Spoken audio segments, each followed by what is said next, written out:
Oh, we're both in. Yeah. Go live. That's all right. All right, we're in. Cool. So we've just been live that whole time, eh? Thank gosh we see nothing bad. Who would know? I spilt my coffee all over my desk. Everybody now. Who drinks? Maybe it's because I'm drinking coffee at night. Man. I wasn't going to say anything. How have you been? You been all good? Oh well, yeah, absolutely. You know, yeah, just really pumped about the work that we're doing here. Cool. So just for everyone that's just starting to join us now, I've got Katheren, who's the CEO of Asthma New Zealand. That's how I pronounce your name, right? Katheren? Absolutely. And so what are we going to talk about tonight, Katheren? We're going to start looking at the health of our homes. You know, we've been we've been talking about it a little bit, Dave, over the last few live sessions. And one of the questions you asked me last week was about the health of our homes.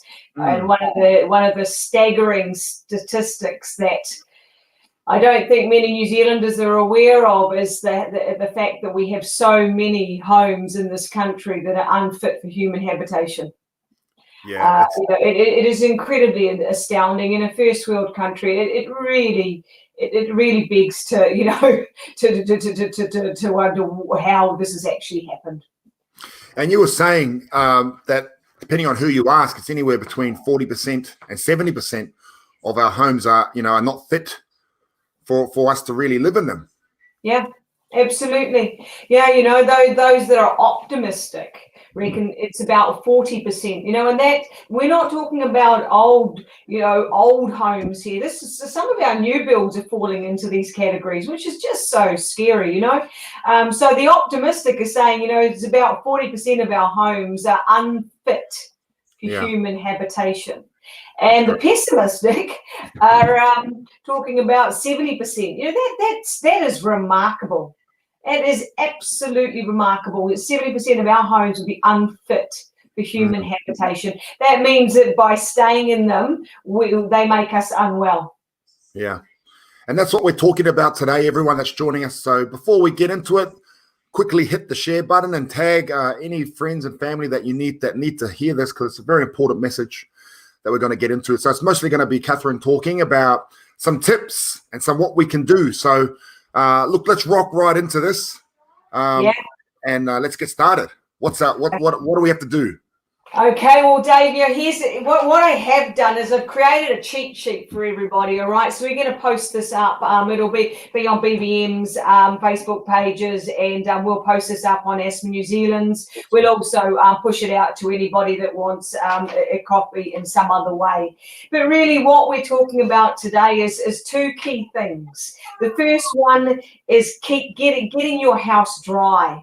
Over summer, easy. Okay, we've had another spectacular summer. Yeah, we're rolling into winter now, and then the whole ball game changes. So there's some really practical things, and everything that I've put down on this cheat sheet today is about what you and I can do in lockdown. There is one thing that you might not be able to do in lockdown, but there's a supermarket close by. So I'll go over that a little bit later. But, in terms of keeping our house dry, moisture loves to wreak havoc, and mold is a consequence of moisture. Now, for anybody with respiratory conditions, mold is often one of the triggers that will cause all sorts of respiratory response. And it's not just, it's interesting because we've got families that talk about moving into a particular house. I mentioned this last time, a family in Christchurch moved into a house. Within a week, that family was really unwell. Wow. One of the children had a severe asthma attack, had to be, taken into A&E. They moved out of that house, and within days, the family were back under control with their asthma. So, the places we live in make a massive difference. Yep. So, we want to get as much moisture out of the homes as possible. Now, there's some things that we can do immediately. Don't dry your washing inside. Oh, don't put it on clothes horses. Don't, run it over chairs and things like that, because all the moisture is going to evaporate up into the environment. It's got to go somewhere. So, it's typically going to form. It's going to go onto walls. It's going to go into carpets, into fabrics, and it's going to cool down. Then it's going to settle, and that's when mold starts. Yeah. So, that's a lot of us. Everyone I know dries clothes inside when it's raining, Well, absolutely, yeah. But here's the thing: is using a clothes dryer that's not vented outside is just as bad, because if it hasn't got a vent going outside, of course the heat that's coming off is going to create steam, which is going to hit cold air or cold surfaces. And turn into liquid. Wow. So, so it's not just about, it's not just using a clothes dryer the wrong way will also create issues. So, look, I get that leaving, putting the washing outside, in a week of rain is just really not practical. So there's things, can you use your garage? Yep. Can you put it into a room whereby you can close it off and keep that room as sort of blocking it from the rest of the house? Now, once again, this can be tricky. I know that most of us are really constrained within the environments that we're living in.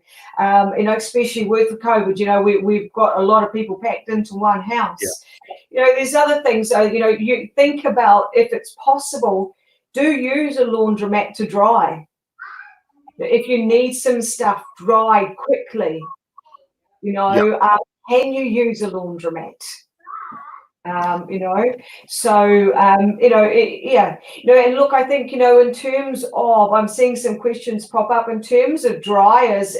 If the washing house is outside or the washing house is separated, perfect. Shut the door, and if you don't have a vent from the clothes dryer going out the window or automatically ducted outside, open the window so the air can, the hot air, the steam can go outside. Okay, so you've got that balance.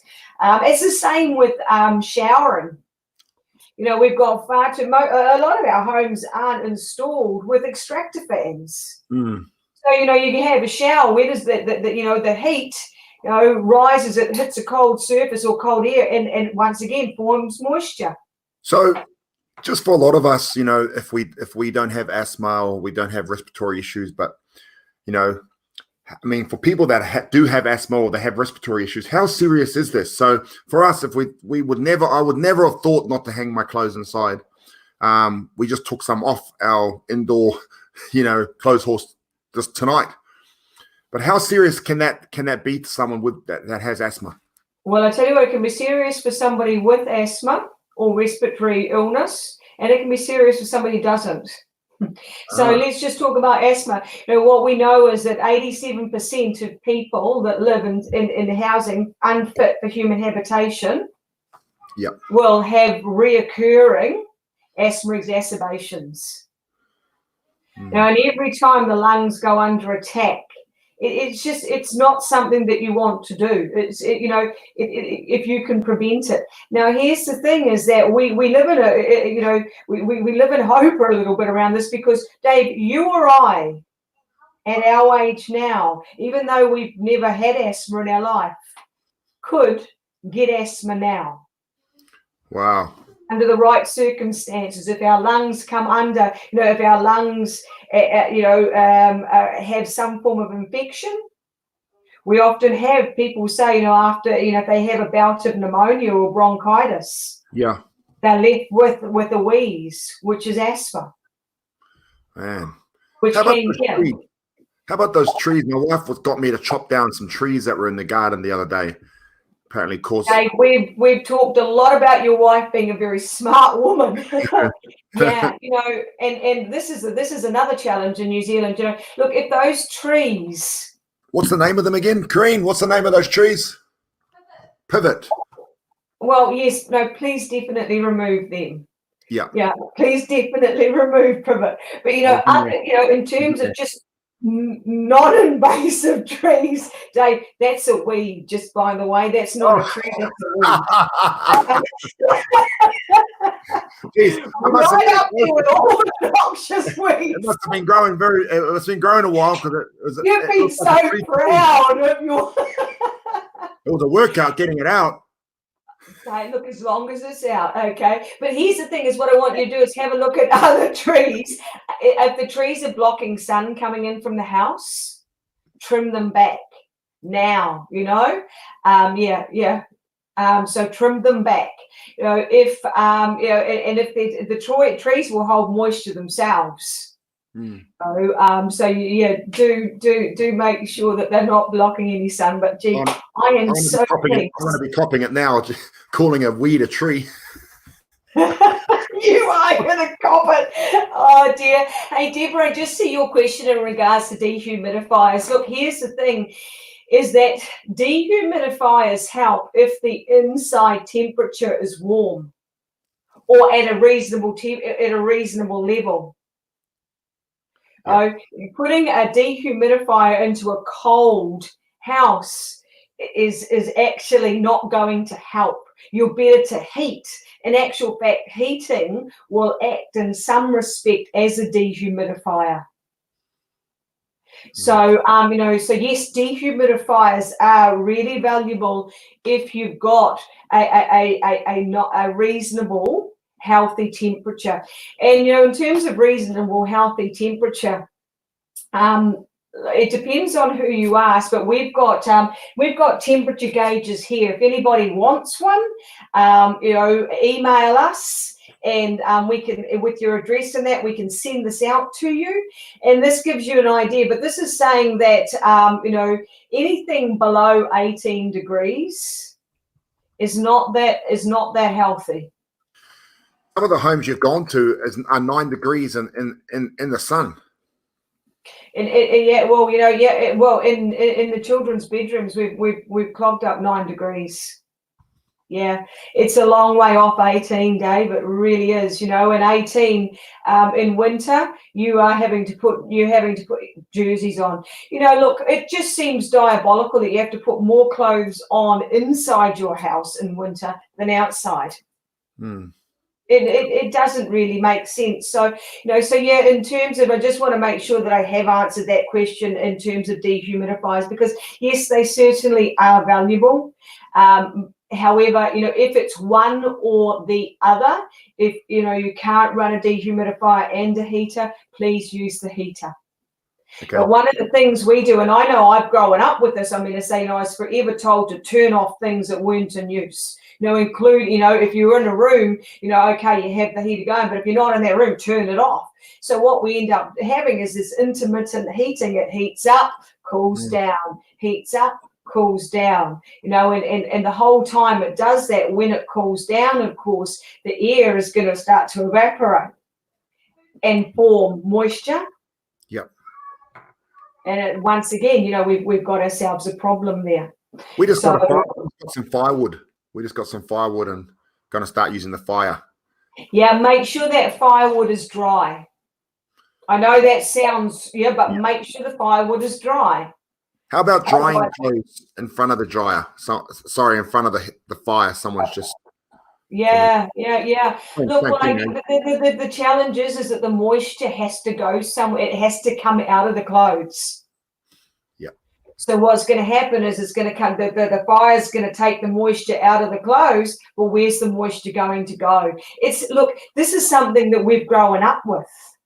Yeah. This is how we've dried clothes, particularly in winter.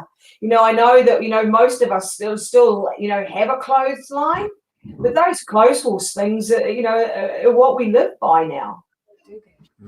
So it certainly is a challenge. Yeah. Even if you can get your clothes part dry outside and bring them inside to finish them off, get as much moisture out of them as possible. But there's some other things that dump moisture into the environment. Cooking.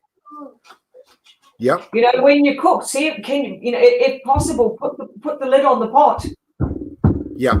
Otherwise, the steam is, if you don't have an extractor fan that it extracts outside, that steam is gonna go somewhere, and it's gonna go into your house. So if you don't have extractor fans, open a window close to where you're cooking.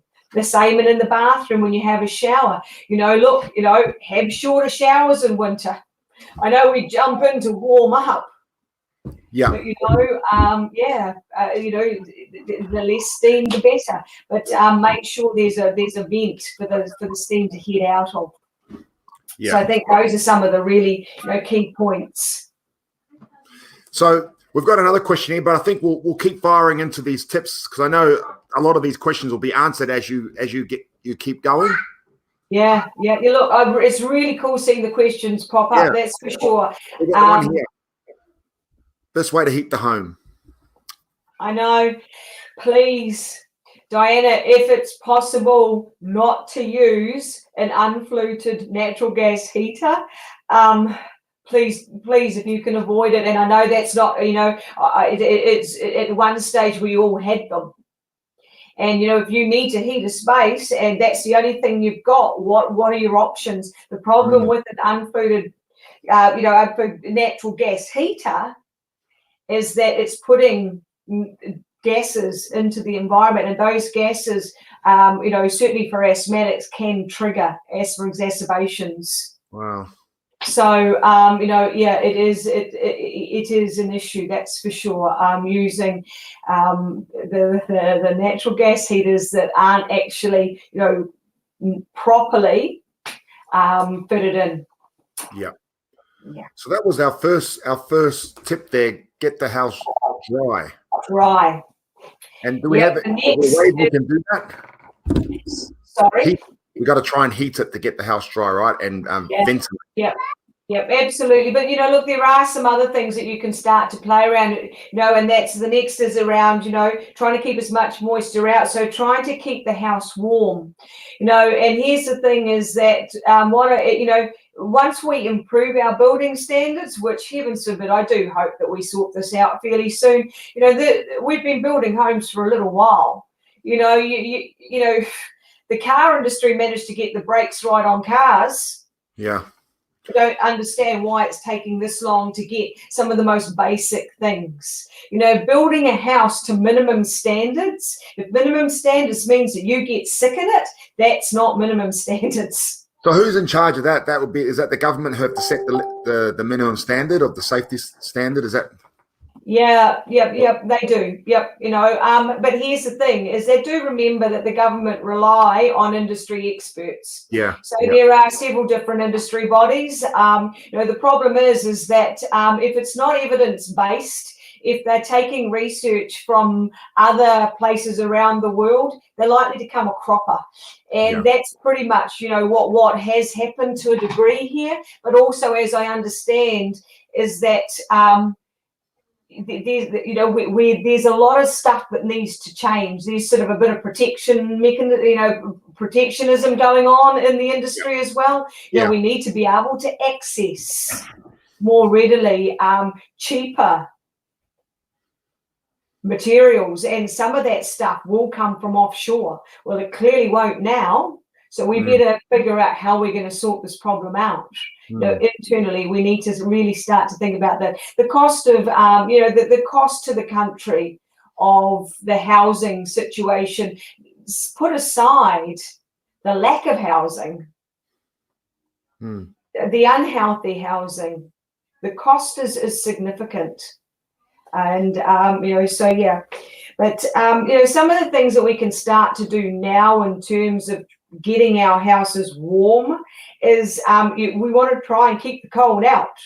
Yep. So, it's things like sealing up holes.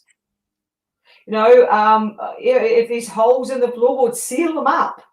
if you can, so looking for gaps, seal it up. And I'm going to give you I'm going to give you something shortly, to be able to do that. We want to stop the cold air from coming in. Yeah. And the places that often comes in is under doors, through windows. Yeah. That's what those doors, those things you can lie down, those old school things that we used to have. Door snakes. And that's absolutely one of the things I was going to say is this is what, Dave, you can do. Well, maybe you can't. Well, I'm not much of a handyman, and I thought I promise you, you will be able to do this. Okay, it might require you, and I tell you what, if the supermarket thought that they just had a run on toilet paper, this could create a run on women's pantyhose. Pantyhose. Okay. You haven't got any in your closet, no, Dave? No. you need to go to the supermarket to get these. All right. The correct answer is yes. Yep. Yes. Okay. So what you want to do is basically you want to stuff both legs into one. It's not so my you double side. it up, okay? One of the things that we do here at Asthma New Zealand is we keep a collection of all of our soft plastics. Ah. Now you can shove all of those soft plastics, and you can make your own door stops. Okay. Yeah. Now the great thing with doing that with these things is then you can tack them, because the thing is we might roll up a towel or something and put it against the door. Now the first person that walks in, it moves away. Yeah. If they put it back, great. But here's the problem is that, if there's cold, if there's damp coming in, it's just going to sit in that towel and it's got to go somewhere, and you don't want more moisture in the house. Yeah, and these sorts of this can work really well. What you can do is you can tack it to the door, or you can tape it so that it actually stays in place, so that you're not having to constantly put it back. Because I promise you, after a week of running around putting this back in the right place, you'd be sick of it, and you won't have door stops. You could also use it. It could have a double use. You could put heavier stuff in it, and just in case a burglar comes, you have a ready-made weapon there. Well, absolutely. Look, I'm going to say yes. I think though running around with women's pantyhose is probably sufficient, Dave. That's probably enough. Yeah, but creating. Now, here's the thing with these is they don't just need to go on they don't just, you can put them around the windows. Yeah. Gaps there, you can put them in there. But the other thing we want to talk about, and we are going to show you, not today, but want to look at how you can bubble wrap your windows.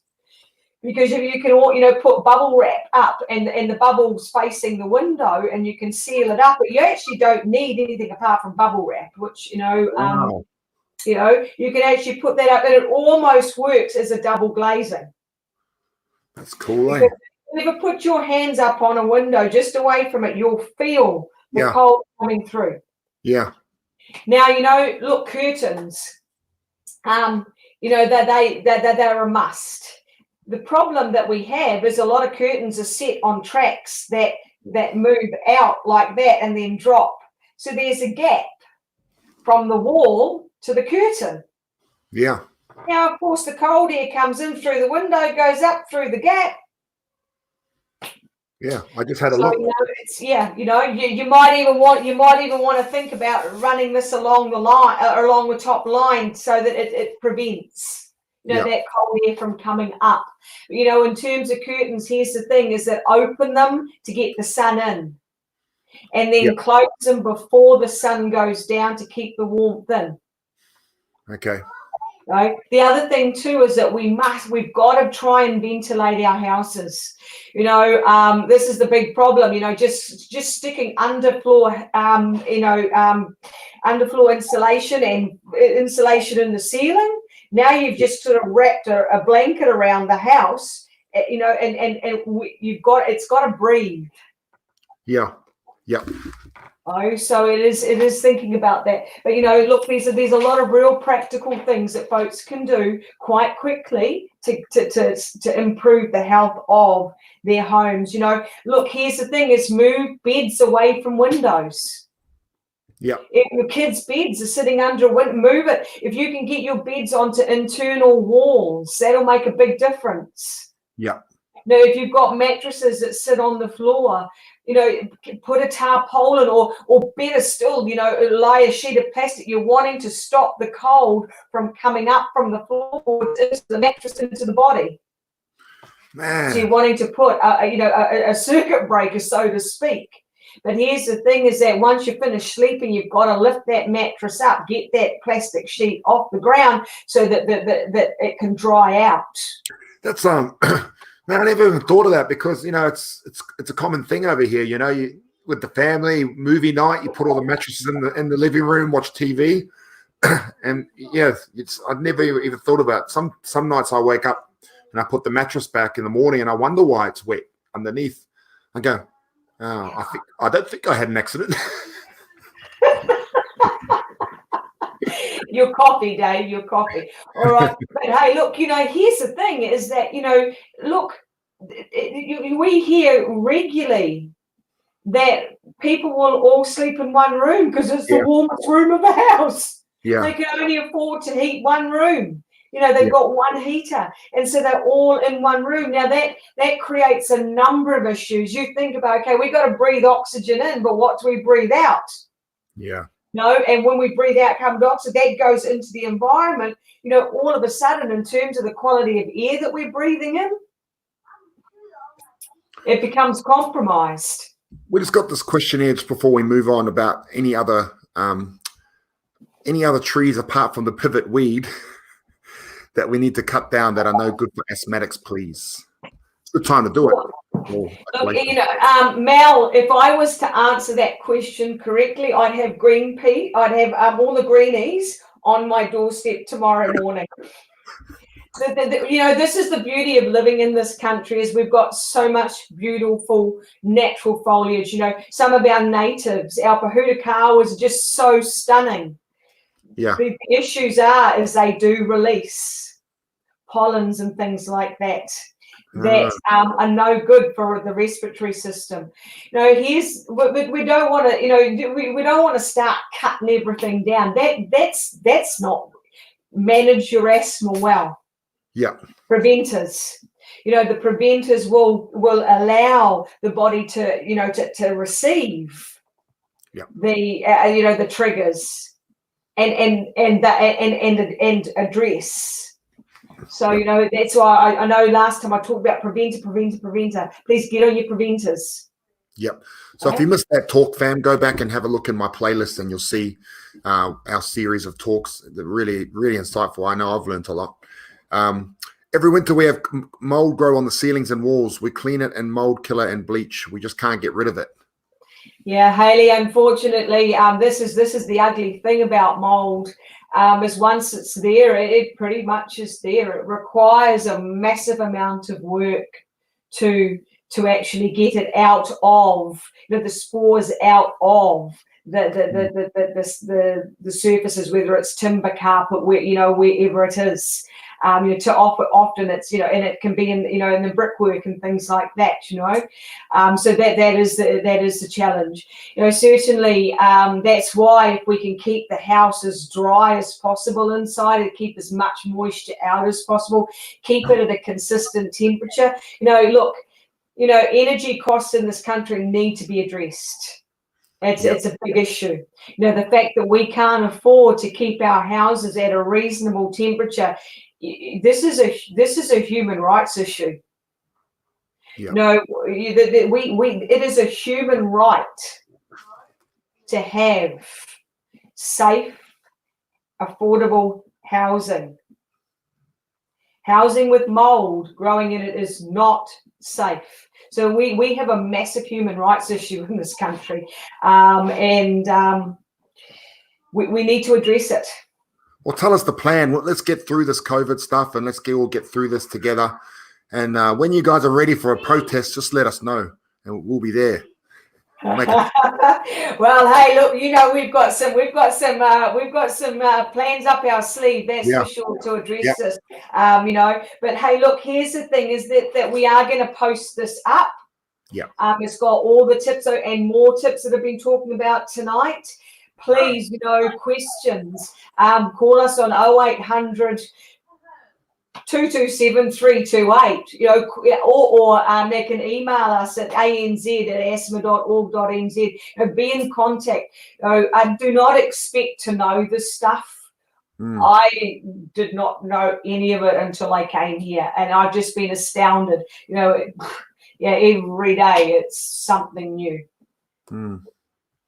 And so what the first one we've got is keep your house dry. The second one, what was that again? Get it warm. Yeah, get it warm. Making sure that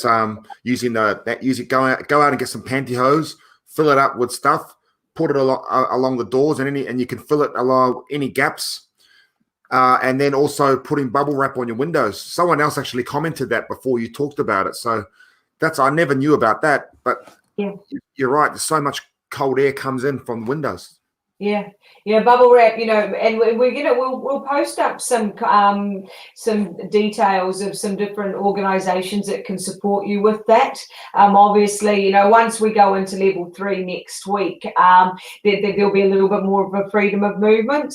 So, hey, Craig, in terms of DBS or HSV, look, they are brilliant. Yes, absolutely. Absolutely, they are a brilliant investment. And for anybody that can afford it, it really makes sense. It's not just about heating; it's about ventilating. I think we make the mistake of insulating, heating, but then we're not ventilating. It's a combination of all three: insulate, heat, ventilate. Yeah. And that's what we're trying to do. So, Dave, I think, the big thing is if we can get our house as dry as possible. Leave wet shoes, leave wet stuff outside, or put them into a place and space, whether it's a plastic container or a bucket, that can have a lid put on it, so the moisture doesn't come into your house. Get your house as dry as possible, and then get it as warm as possible. And look, using nature as much as possible. That's really helpful. So we're gonna post that post that you've made up. We'll post it in our group in BBM Motivation. So join that group. We've posted already in the comments the Asthma New Zealand website, and just you got all your email there. And I think what we're trying to do with this series to everyone listening is, we're trying to cater to the people who can't afford those machines, to the everyday person that just, especially now, going through what we're going through. We're so far now. For a lot of us, I think I saw Rob post about it. This has taken some of us who are just a few steps up on the ladder. Now our heads below water, and we're just now, and like I said, we're already so far behind the finish line. Sorry, behind the start line. We can't see it. This thing's taken us miles back again. So that's why we're doing these videos. So we've got those really basic tips that Kath has been sharing. We'll keep doing this. And it would be cool if everyone can go out when you're able to, when you do your shopping, go buy some pantyhose and start doing it. Start getting bubble wrap if you can, but definitely those door, what do you call them, the snakes? Yeah, the draft snakes. Draft snakes. That'll make a big difference. And what was the thing you said about the curtains, closing them before the sun comes down, right? Yeah, absolutely. Look, and open them during the day to let the light in, open them to let some warmth through, and also opening up your windows and doors for 20 odd minutes at the warmest part of the day. Yeah. At the warmest part of the day. So I just see something popping up there in terms of insulate a hot water cylinder to try and reduce the heat escaping. Look, certainly it's really valuable to try and keep those hot water cylinders. They should have some level of insulation. If they don't, it certainly helps. Really dry all our socks. In the hot water cupboard. Keep, as long as keep the door shut. Now, I'll tell you one thing I am going to do is we're actually going to make at some stage a DIY dehumidifier. Ah, And so once again, the supermarkets, I'm going to say, you know, they'll either have a run on rock salts or kitty litter, or all of the above. so we're going to do that. So is that what we're going to do next yeah, week? we can use that to take moisture out. And so if you are using the hot water cylinder to do what Dave does in terms of dry your socks, once again, you want somewhere for the moisture to go. And so this DIY dehumidifier could possibly be just the thing. Oh, that's awesome. Is there anything else that you want to pass on to the team here listening? I think I just want to pick up on your point before in terms of the fact that, you know, for so many people, they were so far back from the start line. You know, here's the thing about that, is that builds an inner resilience. It builds an inner strength. It builds a values system that is about doing what you can with who you can, for who you can, working collectively. Make no mistake about it, that skill will get you through this. Yep.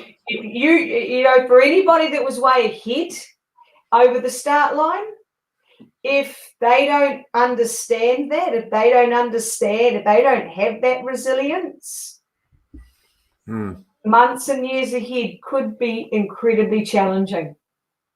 Yeah. So, Dave, I think, you know, I just really want to talk into that community, because don't underestimate the resilience that's already there. 100%. You know, it's so important, and that's what we teach day in, day out in BBM, about building resilience. And when we went into this pandemic, you know, we talked about it straight away, where we said, look, everything we've taught you over the 6 years BBM's been going, you might have thought, man, Dave keeps going on about this mental toughness and keep pushing, and our team leaders keep going on and on. But I said, hey, this is why we do it, for moments like this, you know. So, and that mental toughness, and you apply all that stuff, like you're saying, you know, everything, that resilience you're getting from just being able to survive each day, and never mind paycheck to paycheck. It's day to day for some people. You know, we helped a lady the other day who, after her rent, has $45 to live on, with 2 kids. You know, it's just crazy. You know, but she will, like you're saying, will be a very, very strong person without even knowing it. Hey, you know, without even knowing it. That's absolutely it, Dave. That's absolutely it. You know, we're living in it. We're living in an environment whereby everything has been well and truly broken. If anybody says, you know, when we get back to normal, I just want to wake them up a little bit. What, we want to go back to normal? If you think that the inequities that we were surviving through is normal, that's not normal. Yeah. So we've got an amazing opportunity to start to create some, you know, societal equity. Yeah. Whereby we all live a lot happier, a lot healthier, and you know, and there is a fairness that has never existed before, because the gap just kept getting bigger and bigger. This has been a readjuster. Yeah. What's been some? I mean, we're talking a lot about being grateful. What's something you're grateful for? You know, through these past 4 weeks that we've been into. I mean, you guys are essential workers, so you've been out on the grind. But what's something that you're grateful for at the moment? You know, Dave, I've been so incredibly grateful. Every day I come in here, I feel of service, I feel of contribution. You know, I will never get a call up to war, so this feels the closest thing for me. You know, and the emails that we keep getting, the calls that we get, you know, I've got a table out there with 45 peak flows. We sent 75 out the other day. Peak flows help people manage their asthma. You know, this is, so for me, I'm so grateful for being here right now. Yeah. That's amazing. And you guys are doing such amazing work, and you're not supported, not government funded, which it's just crazy. But anyway, you guys are pushing through and helping a lot of people. Now, what's some of the things, what can anyone listening here, what's available? What can they come to if they're asthmatic and they're not sure what to do? What's the process? They contact you guys? Yeah, look, all they need to do, I mean, so there's and here's the thing is, one of the best things people can do is self-refer themselves. They can do that via our website, and or as soon as they go onto the homepage, they'll see, get the support of a nurse. What we know, Dave, is once you get a nurse alongside you, our nurses keep 87% of our patients out of hospital. Wow. Yeah. Look, let's not muck around. We are here to sit alongside you. And it's because what we know globally is education, education, education. The more you know, the more will make sense. Yeah. Oh, so yeah, get or else phone out, call our 0800 number.